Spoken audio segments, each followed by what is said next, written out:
नमस्कार, खबर फास्ट पर आज के बड़े मुद्दे के साथ मैं हूं आपके साथ भविष्य त्यागी। कोरोना की दूसरी लहर से हुई तबाही और महामारी के खिलाफ बड़े पैमाने पर चल रहे वैक्सीनेशन अभियान की जद्दोजहद के बीच पूरे देश में कोरोना की तीसरी लहर की आशंका लोगों को डरा रही है और थर्ड वेव पर अलग अलग थ्योरीज की वजह से लोगों के बीच बड़ा कंफ्यूजन भी है। केरल, महाराष्ट्र जैसे राज्यों में बढ़ रहे आंकड़ों ने चिंता की लकीरें फिर से बढ़ा दी है, लेकिन हम कितने तैयार हैं, इन्हीं तैयारियों पर है आज का बड़ा मुद्दा।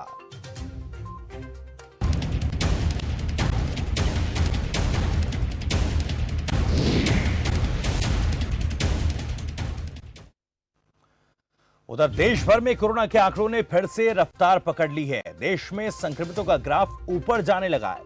हरियाणा की अगर बात की जाए तो स्थितियां थोड़ी नियंत्रित नजर जरूर आती हैं। हालांकि हरियाणा में कोरोना की पाबंदियां 6 सितंबर तक बढ़ाई गई हैं।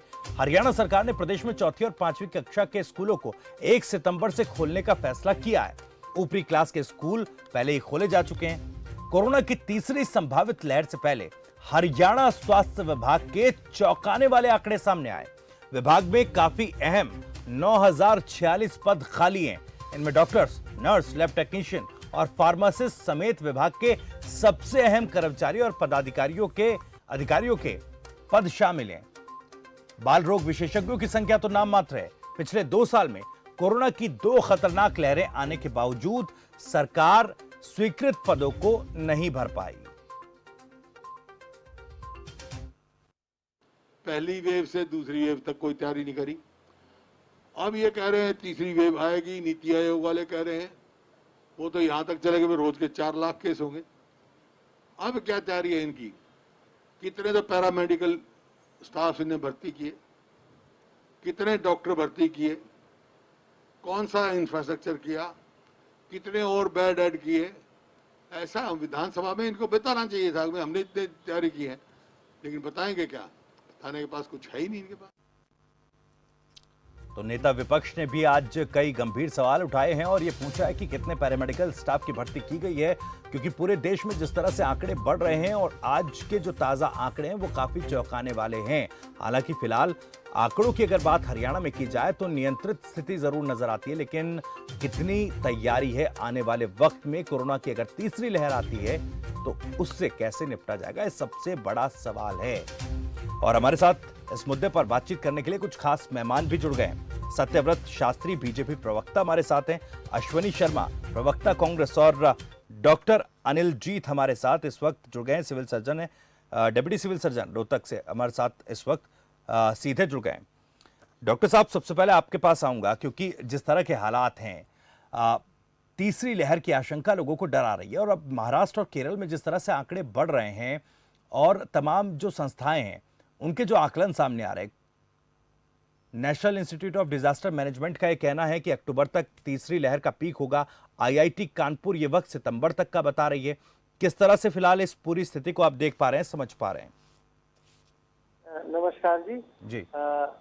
मैं ये कहना चाहूंगा इस पर कि फिलहाल स्वास्थ्य विभाग पैनी नजर रखे हुए है और डेली रिपोर्टिंग हो रही है और केसेस पे भी हम नजर रखे हुए हैं। 3 बातें जो सबसे मुख्यतः इम्पोर्टेंट है, एक तो मास्क लगाएं जी, 2 गज की दूरी रखें, सैनिटाइजेशन, हैंड सैनिटाइजेशन बहुत इम्पोर्टेंट है इस सारे में जी, और इन सब में सबसे इम्पोर्टेंट काम है वैक्सीनेशन को 100% करवाएं जी।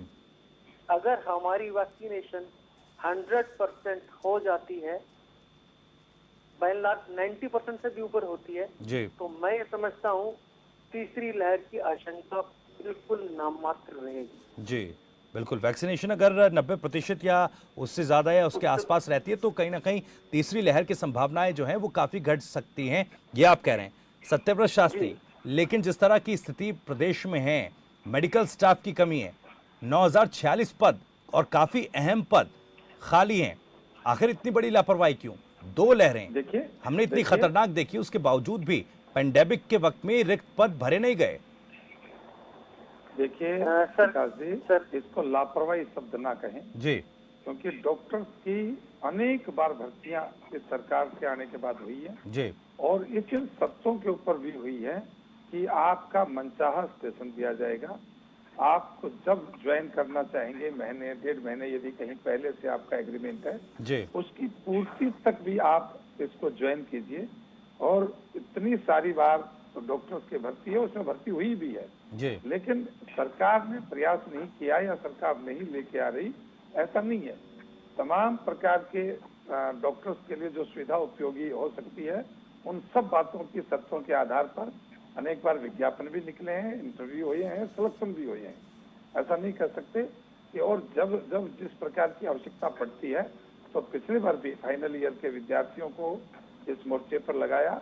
पैरामिलिट्री जो ये पैरामेडिकल जो स्टाफ है जी उसके बारे में भी अनेक स्थानों पर सर आप डेटा गिनवा रहे हैं, आप कह रहे हैं कि भर्ती निकाली गई, विज्ञापन निकाले गए, भर्ती किए गए आवश्यकता अनुसार। आवश्यकता तो पूरे देश के साथ साथ हरियाणा में भी ऑक्सीजन की खूब रही।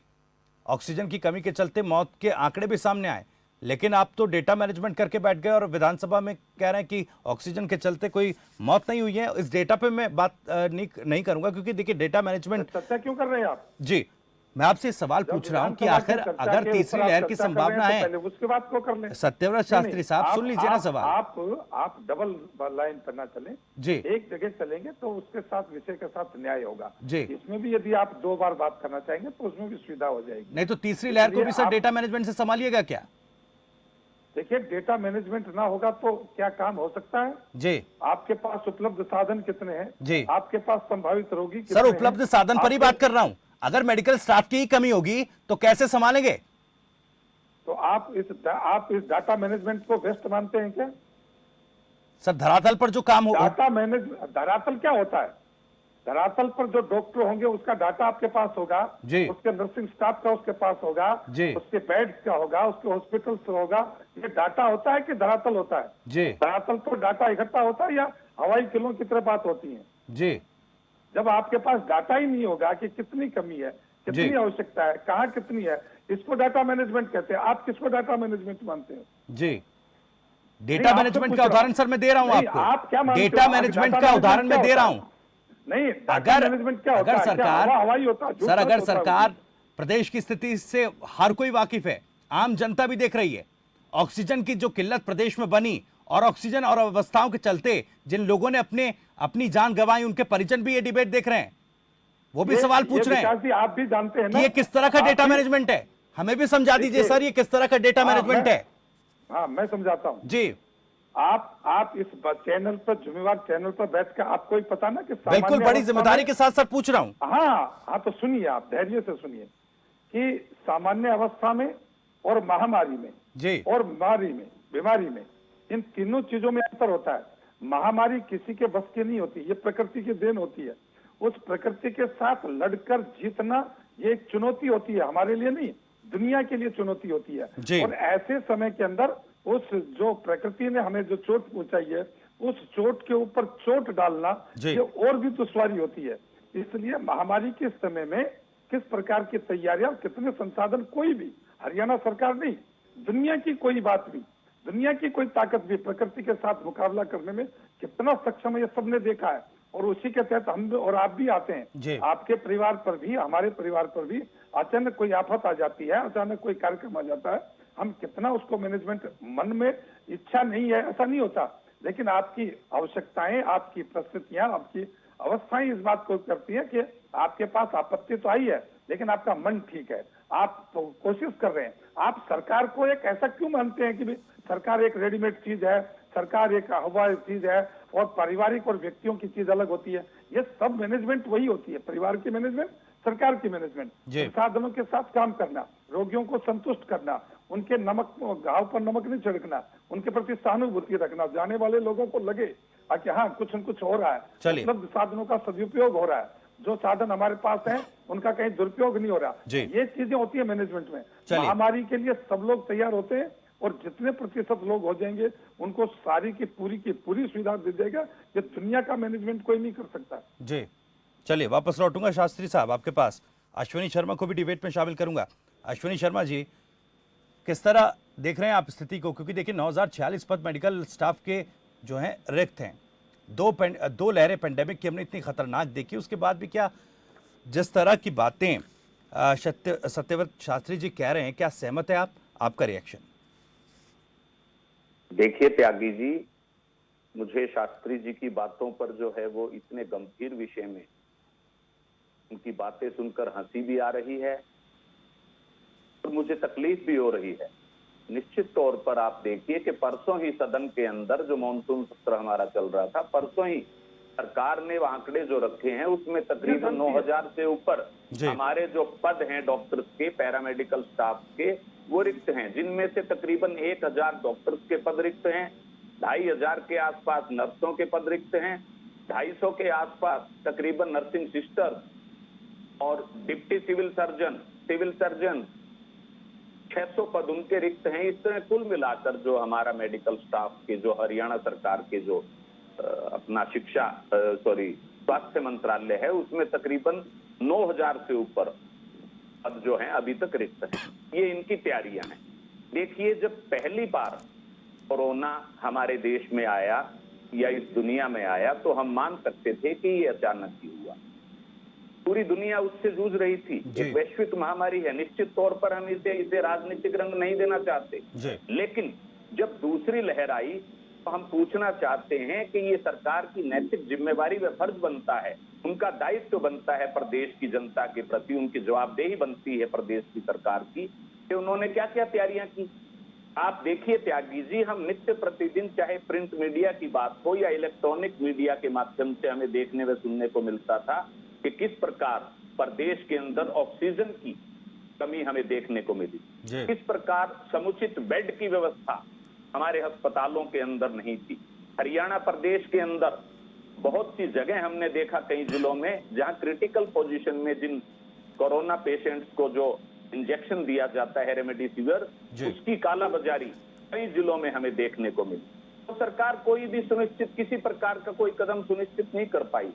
और जहां तक अब तीसरी लहर की बात है, देखिए तकरीबन आज से 20 दिन पहले चाहे नीति आयोग हो या अन्य हमारे जो वैज्ञानिक हैं, जो डॉक्टर्स हैं, साइंटिस्ट हैं, उन्होंने ये चेतावनी हमें दे दी थी, केंद्र सरकार को चेता दिया था कि तीसरी लहर जो है वो सितंबर के मध्य कभी भी आ सकती है और ये तीसरी लहर दूसरी लहर से भी ज्यादा भयावह स्थिति पैदा कर सकती है। निश्चित तौर पर यह बात बता दी गई केंद्र सरकार को और हरियाणा प्रदेश की सरकार को, इस बार तीसरी लहर जब आएगी तो हो सकता है कि 4 से 5 लाख केस कोरोना के नित्य प्रतिदिन हमें देखने को मिले।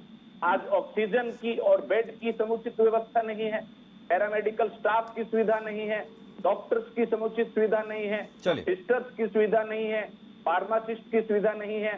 तो सरकार कहती है कि हम कर रहे हैं। अरे क्या कर रहे हैं भाई, कर क्या रहे हैं आप बताइए। ये सरकार की जिम्मेवारी बनती है। आपने चाहे प्रदेश की जनता हो या देश की जनता हो, राम भरोसे उन्हें मरने के लिए पहले भी छोड़ दिया और अब भी आप अपना काम चलिए, राम भरोसे व्यवस्था नहीं रहे, इसलिए हम ये सवाल पूछ रहे हैं। वापस लौटूंगा आपके पास, आशीर्वाद यात्रा और कहीं तिरंगा अश्विनी शर्मा जी, वापस लौटूंगा आपका राजनीतिक जी, आपके सवाल का जवाब भी हम शास्त्री साहब से लेंगे, लेकिन एक बार अनिलजीत जी का रुख करूंगा। अनिलजीत जी, जो स्थिति है प्रदेश में, एक डॉक्टर होने के नाते मैं आपसे पूछना चाहता हूं, क्योंकि देखिए बच्चों पर यह बताया जा रहा है कि बच्चों पर काफी घातक हो सकती है अगर डेल्टा वेरिएंट से ज्यादा संक्रामक अब ये वायरस होता है तो बच्चों को काफी परेशानी में डाल सकता है। ऐसे में कम स्टाफ होना, क्योंकि काफी पद खाली पड़े हैं, क्या एक चैलेंज नहीं है क्या? क्योंकि देखिए डॉक्टर्स ने जिस तरह से कोरोना की पहली और दूसरी लहर में भी अपने जी जान से लोगों का इलाज किया, लेकिन क्या उस वक्त भी और अब भी एक चैलेंज खड़ा कर सकती है सरकार के सामने भी, व्यवस्थाओं में भी?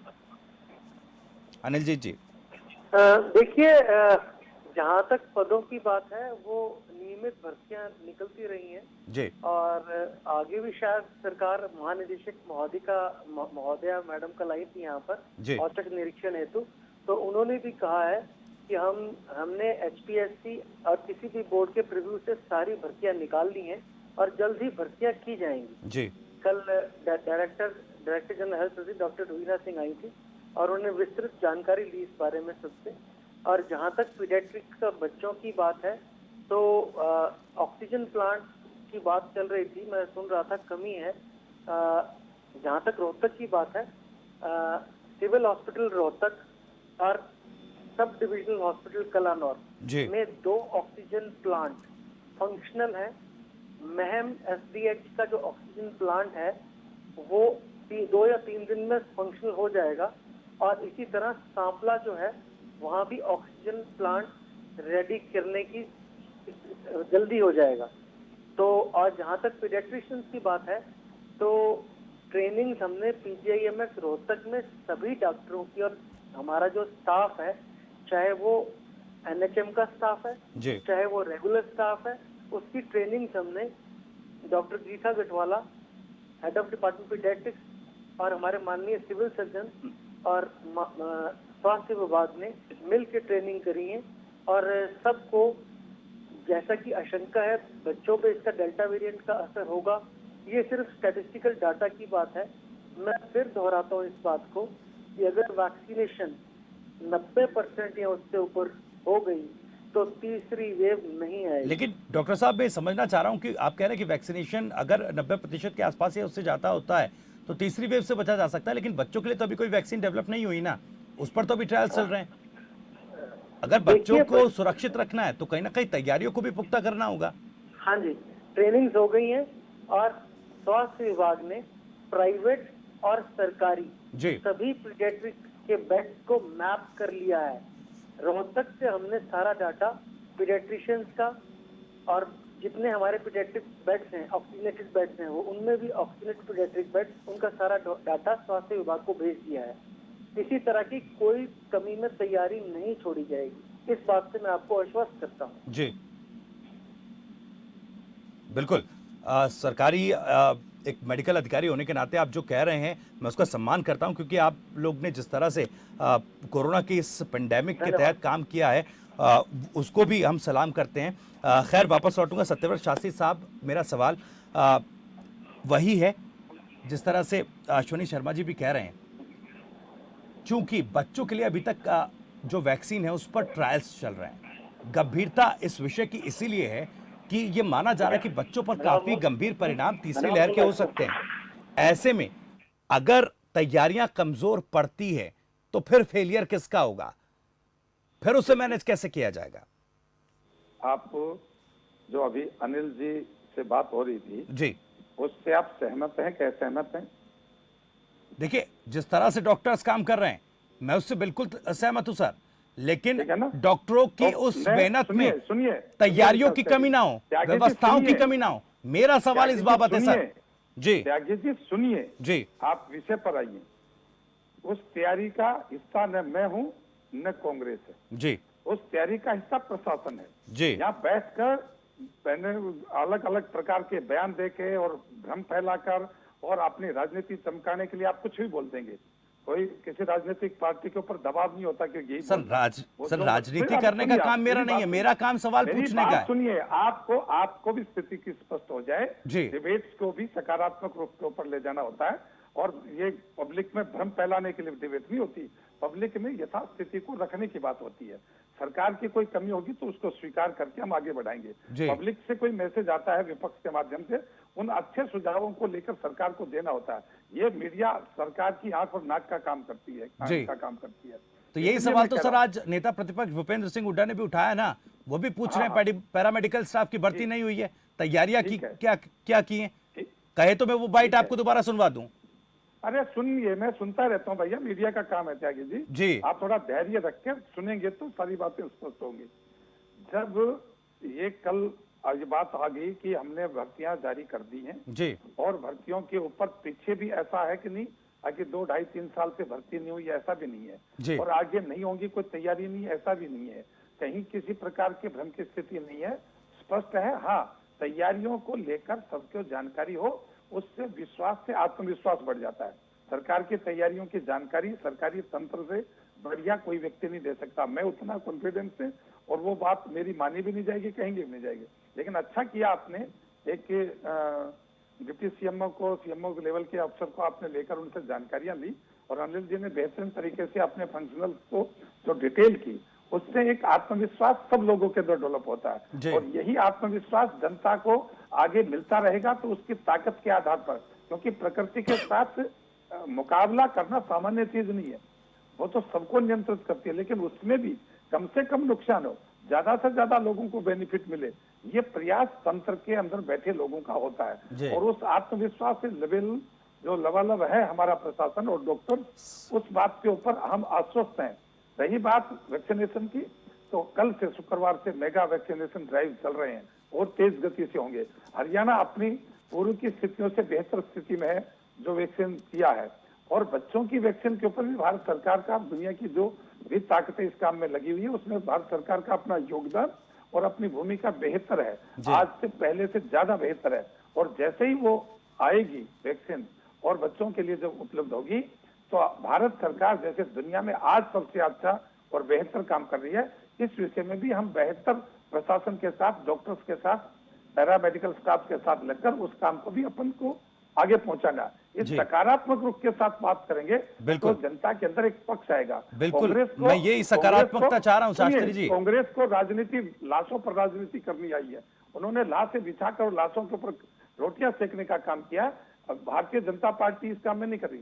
भारतीय जनता पार्टी ने अपनी हर बूथ के ऊपर एक व्यक्ति इसके लिए ट्रेंड कर दिया। रोज रोज ट्रेनिंग कैंप्स हो रहे हैं कि पैरामेडिकल स्टाफ के साथ, डॉक्टर्स के साथ, जनता के साथ सामंजस्य बैठाकर उस समय यदि ऐसी कोई स्थिति आती है तो क्या करेंगे, उसकी तैयारियों की रोज रोज चर्चा ही नहीं, वस्तु स्थिति के ऊपर ट्रेनिंग प्रोग्राम्स हो रहे हैं। आपके पास मीडिया का तंत्र बहुत सुंदर है, आप उनकी एक बार खबर लेंगे तो आप दिखा पाएंगे कहां कहां किस प्रकार से सरकारी तंत्र और एक राजनीतिक सोशल वर्कर्स का हम एक ग्रुप खड़ा कर रहे हैं। अश्विनी शर्मा जी जवाब दीजिएगा, रिएक्ट आप कुछ करना चाह रहे हैं। और शास्त्री जी कह रहे हैं कि इस तरह भ्रम मत फैलाएं, सकारात्मकता के साथ इस पर काम होना चाहिए जो सरकार कर रही है। जवाब दीजिएगा। देखिए त्यागी जी, शास्त्री जी ने कहा इनकी तैयारियों के बारे में, इनके डेटा को पहले भी प्रदेश ने सुना था, आज भी प्रदेश की जनता ने देख रहा सुना है इनकी बातों को। बड़ी हास्यास्पद सी स्थिति दिखाई जान पड़ती है। ये राजनीति की बात करते हैं, राजनीति के अन्य मुद्दे हैं। सबसे पहले अगर इस कोरोना वैश्विक महामारी के दौरान जब दूसरी लहर हमारे प्रदेश में पूरा तांडव मचा रही थी, चारों ओर लाशों के अंबार थे, भयावह जलजला था, उस वक्त हरियाणा प्रदेश कांग्रेस कमेटी की हमारी अध्यक्षा माननीय बहन कुमारी शैलजा जी ने कांग्रेस कोविड-19 रिलीफ एक कमेटी का गठन किया। चाहे वो प्रदेश स्तर की बात हो, चाहे वो जिला स्तर की बात हो, और उनको जिम्मेवारियां दी गई। हमारे कांग्रेस के जो सिपाही थे उनकी ड्यूटियां लगाई गई। तय किया गया कि जहां भी किसी भी कोरोना पीड़ित को कहीं ऑक्सीजन की कमी है, कहीं बेड की व्यवस्था सुनिश्चित नहीं हो पा रही है, कहीं रेमडेसिविर इंजेक्शन की बात है, कहीं खाना पहुंचाने की बात है, किसी भी प्रकार की दिक्कत उन्हें ना आए, ये हमारा नैतिक फर्ज बनता है। और हमने उस मानवता के नाते कांग्रेस पार्टी का एक सिपाही उस आपदा की घड़ी में, उस संकट की घड़ी में कोरोना पीड़ितों की सेवा में लगा व जुटा। लेकिन जैसा कि हमारे देश के माननीय प्रधानमंत्री नरेंद्र मोदी जी ने सदैव कहा है, आपदा में अवसर तलाश करने की बात कही, तो माननीय शास्त्री जी को मैं बता देना चाहता हूं कि मोदी जी के कुछ अनुयायियों ने, आपके कुछ लोगों ने इस भयावह आपदा में भी अवसर तलाशने की कोशिश करी। चाहे वो रेमडेसिविर इंजेक्शन में जमा उसकी बात हो, ब्लैक मार्केटिंग की बात हो, कालाबाजारी की बात हो, चाहे ऑक्सीजन में कालाबाजारी की बात हो।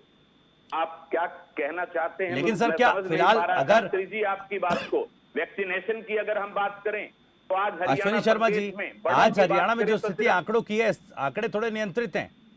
60-65 तो क्या ये बेहतर मैनेजमेंट नहीं है सरकार का? नहीं, सुनिए आप त्यागी जी, अभी तक सिर्फ 60 से 70% लोग, 70 भी नहीं हुए पूरे, अभी तक वैक्सीनेट नहीं हो पाए हैं। और जो छोटे हैं, जो बच्चे हैं, जो माइनर हैं, उनके लिए तो अभी देश में किसी प्रकार का कोई टीकाकरण नहीं है, ऐसी कोई वैक्सीन अभी तक आई ही नहीं। तो हम कैसे कह सकते हैं, जबकि इस बार सर उस पर तो साइंटिस्ट काम कर रहे हैं ना। फिलहाल जो आंकड़े कम हुए मैं उसकी बात कर रहा हूं। अगर आंकड़े कम हुए, सरकार ने अगर मैनेज किया, अगर डॉक्टर्स ने मैनेज किया, तो वो क्रेडिट तो दीजिए। नहीं, क्या मैनेज किया है? अगर सर आप सवाल उठा रहे हैं, और सवाल मैं भी उठा रहा हूं, सवाल मैं पूछ भी रहा हूं मेडिकल स्टाफ की भर्तियों पर, लेकिन क्रेडिट तो दीजिए फिर। कर पाए नहीं, ये मैं पूछना चाहता हूं शास्त्री जी से कि दूसरी लहर के दौरान जब ऑक्सीजन की कमी हमने पूरे प्रदेश के अंदर, हम देश की बात एक बार छोड़ दे, हम केवल हरियाणा प्रांत की बात करें, तो जहां बेड की भी कमी हमें अस्पतालों में देखने को मिली और ऑक्सीजन से भी कई जिलों में, चाहे वो हिसार जिले की बात हो, रेवाड़ी की बात हो, कई जिलों में ऑक्सीजन की कमी से मौतें भी हुई। तो सरकार बताए, हरियाणा प्रदेश की सरकार बताए कि दूसरी लहर के पश्चात इन्होंने ऑक्सीजन की क्या समुचित संसाधनों की व्यवस्था की, तीसरी लहर के आने की क्या तैयारियां की, इन्होंने कितने प्लांट लगाए। कागजों में तो ये कहते हैं कि हमने 48 प्लांट लगाए, 140 प्लांट जो है वो प्रधानमंत्री जी ने, अरे शुरू कितने हुए? सिर्फ आंकड़ों से डेटा इकट्ठा करके यहाँ टीवी पर बोल देने से कि हमने ये तैयारियां कर ली, वो कर ली, ऐसे काम चलने वाला है नहीं शास्त्री जी। दुनिया देख रही है कि राजनीति कौन कर रहा है। अश्वनी शर्मा जी आपका सवाल आ गया है, लोगों ने की। शास्त्री जी जवाब देंगे। और शास्त्री जी मैं एक सवाल और ऐड कर दूं, क्योंकि आत्मविश्वास की आपने बात की कि अगर सकारात्मकता के साथ ही डिबेट होगी तो आत्मविश्वास लोगों का बढ़ेगा। चौथी पांचवी तक के जो स्कूल हैं वो भी 1 सितंबर से खोलने जा रही है सरकार, उससे ऊपरी कक्षाओं के स्कूल खोले जा चुके हैं 50% क्षमता के साथ। लेकिन मैं ये अपना सवाल ऐड ऑन कर रहा हूं इसमें कि मुझे अगर आप ये आश्वासन दे दें या प्रदेश की जनता को ये आश्वासन दे दें कि जो मेडिकल स्टाफ की कमी है इसको किस हद तक पूरा कर लिया जाएगा तीसरी लहर से पहले, ताकि जिन बच्चों के लिए स्कूल खोले गए उनमें भी थोड़ा आत्मविश्वास बढ़ सके, उनके अभिभावकों में भी थोड़ा आत्मविश्वास बढ़ सके। शास्त्री जी देखिए, एक तो अभी मेरे साथी मित्र जिस प्रकार की बात कर रहे थे कि बच्चों की वैक्सीन पर कोई काम ही नहीं हो रहा, थोड़ा तो इनको थोड़ा सा थोड़ा जल्द, क्योंकि वक्त मेरे पास कमी है। अश्विनी जी जवाब सुन लीजिए, वक्त की मेरे पास कमी है, जवाब दे रहे शास्त्री जी, सुन लीजिए। लेकिन इसके ऊपर सरकार पैसा और अपने संसाधन देती है जी। वैज्ञानिक ये कोई दुकान की चीज नहीं है कि गुड़ शक्कर ले आया उसके ऊपर उसको भेज दिया। इसके ऊपर जिस गति से काम हो रहा है वो गति आज से पहले देश दुनिया में कहीं नहीं देखी गई थी वैक्सीनेशन के ऊपर। तो एक बात तो आप ये ध्यान रखें इसका। दूसरी बात जो आप कह रहे हैं कि 70% तक भी नहीं हुआ है, तो आपकी जानकारी के लिए इतना तेज गति से वैक्सीनेशन जो आज भारत में हो रहा है, विशेषकर हम हरियाणा की बात करें तो हरियाणा में हो रहा है, और जिस प्रकार से कोरोना की बाकी स्टेटों से बेहतर हम अपने हरियाणा का मैनेजमेंट मानते हैं, वो सारी देश दुनिया के अंदर उसकी प्रशंसा हो रही है। अनेक देशों ने हरियाणा के मैनेजमेंट को परखा भी स्वीकार किया है, उसके ऊपर काम कर रहे हैं। और चौथी बात जो मैं कहना चाहता हूं कि बच्चों के प्रति जो उनके संपर्क में आने वाले लोग हैं उनको 100% डॉक्टर, टीचर्स को और स्कूल स्टाफ को वैक्सीन कर दिया गया है। या शास्त्री जी माफ करिएगा, आखिरी 10 सेकंड में आपको दे रहा हूं क्योंकि वक्त मेरे पास कमी है। मेरा आखिरी सवाल का आप जवाब दे दीजिए, आखिरी 10 सेकंड मेरे पास है। शास्त्री जी कैसे बढ़ेगा, मेरा प्रश्न ये था, कैसे बढ़ेगा आत्मविश्वास उन बच्चों और अभिभावकों में, और कब तक ये जो मेडिकल स्टाफ की कमी है पूरी हो जाएगी? त्यागी जी, जो कल से मेगा ड्राइव शुरू हो रहा है जी वैक्सीन का, उससे जो रोज रोज के आपको जो जितने लोग जहां जाएंगे उनको वैक्सीनेशन मिलेगी जी। प्रायोरिटी है कि फर्स्ट डोज जो जिनको लेती कि सेकंड डोज का जिनका टाइम हो गया पहले उनको कवर करेंगे, फिर फर्स्ट डोज देंगे। तो यही आपको आने वाले 3, 4, 5, 7 दिन में ये तय कर देगा कि सरकार किस गति से आगे बढ़ रही है। चलिए, और वो बात नहीं, काम पर विश्वास रखती है। चलिए, फिलहाल मुझे रोकना पड़ेगा इस डिबेट को यहीं पर। अश्विनी शर्मा जी और सत्यव्रत शास्त्री जी आपका बहुत बहुत शुक्रिया। डेप्यूटी सिविल सर्जन डॉक्टर अनिलजीत भी हमारे साथ इस डिबेट पर जुड़े थे। डॉक्टर साहब आपका भी बहुत बहुत शुक्रिया। तमाम पैनलिस्ट का बहुत बहुत शुक्रिया, बड़ी बेबाकी से आपने तमाम सवालों के जवाब दिए। तो फिलहाल हरियाणा सरकार की तरफ से कहा जा रहा है कि फिलहाल जो वैक्सीनेशन ड्राइव चलाई जा रही, बड़े व्यापक पैमाने पर चलाई जा रही है और इसके चलते तीसरी लहर से बचा जा सकता है। और यही एक चीज है जो ये बताएगी कि सरकार किस पैमाने पर काम कर रही है। लेकिन मेडिकल स्टाफ की कमी भी एक बड़ा सवाल है जिस पर सरकार को सोचने की जरूरत है। बड़ा मुद्दा में आज फिलहाल इतना ही, लेकिन खबर फास्ट पर खबरें जारी।